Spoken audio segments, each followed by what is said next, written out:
حدیث میں آتا ہے ابن ماجہ کی چیپٹر نمبر 16 حدیث نمبر 219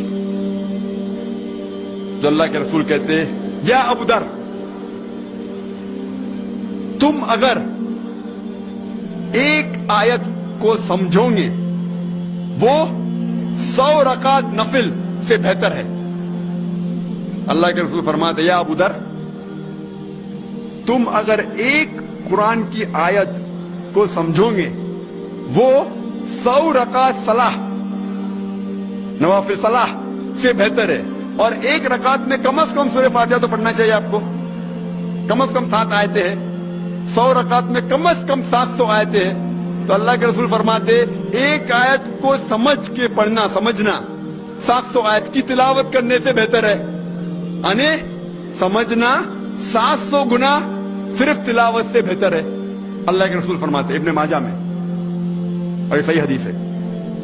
ہم لوگ سے پوچھتے ہیں قرآن شریف کیوں نازل کیا گیا تو لوگ کہتے ہیں جب اوپننگ سرمنی ہوتی نا اوپننگ سرمنی آفس کی تو قرآن شریف پڑھنے کا. جب گھر کا افتتاح ہوتا ہے تو قرآن شریف پڑھنے کا.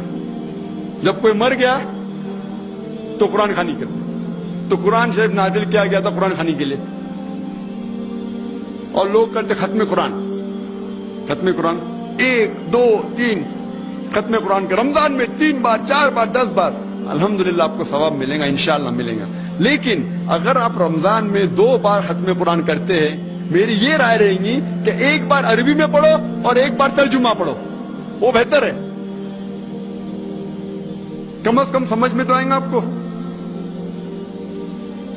اور اگر آپ چاہتے کہ اوپننگ سرمنی میں قرآن خوانی ہو یا افتتاح ہو گھر کا تو قرآن خوانی ہو کوئی مر جاتا قرآن خوانی. میں کوئی قرآن کی آیت میں صحیح حدیث میں نہیں جانتا ہوں کہ محمد صلی اللہ علیہ وسلم یا صحابہ کوئی مر جاتا تو قرآن پڑھتے تھے یا کوئی افتتاح کے لیے قرآن پڑھتے تھے.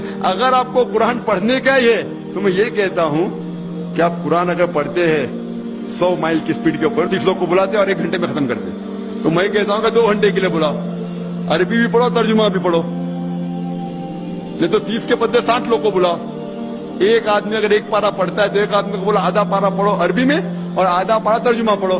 کم از کم وہ قرآن تو پڑھنا کا حدیث میں لکھا نہیں لیکن کم از کم اگر آپ ترجمہ پڑھیں گے تو آپ کو علم تو حاصل ہوگا اور انشاءاللہ کچھ چیز کے اوپر عمل تو کریں گے.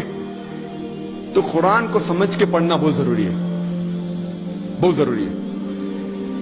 اور ایک مثال میں پیش کرتا ہوں کہ اگر آپ فرانس جاتے ہیں ایک ڈگری حاصل کرنے کے لیے BSc کی ڈگری.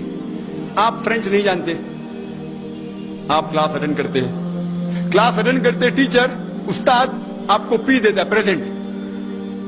بولتا حاضر ہے تو پی لکھتا ہے present P four present English میں پریزنٹ.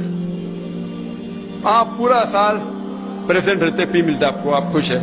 جب ایگزامینیشن آتا ہے تو کوشچن پیپر سوال کا جو پیپر ہوتا ہے وہ آپ کو فرینچ میں ملتا ہے. آپ کو فرینچ نہیں آتی آپ کچھ سمجھ نہیں سکتے لیکن ایگزامینیشن میں بھی آپ کو پریزنٹ ملتا ہے پی. کیا آپ جواب دے سکیں گے پیپر کا؟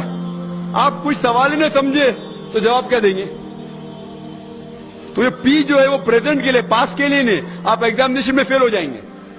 تو آپ صرف قرآن شریف عربی سے پڑھیں گے آپ کو پی ملے گا لیکن وہ پی پاس کے لیے نہیں ہے پریزنٹ کے لیے موجود حاضر.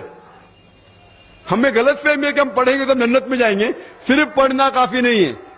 پڑھ کے سمجھو اور قرآن مجید پہ عمل کرو تو انشاءاللہ آپ جنت میں جائیں گے.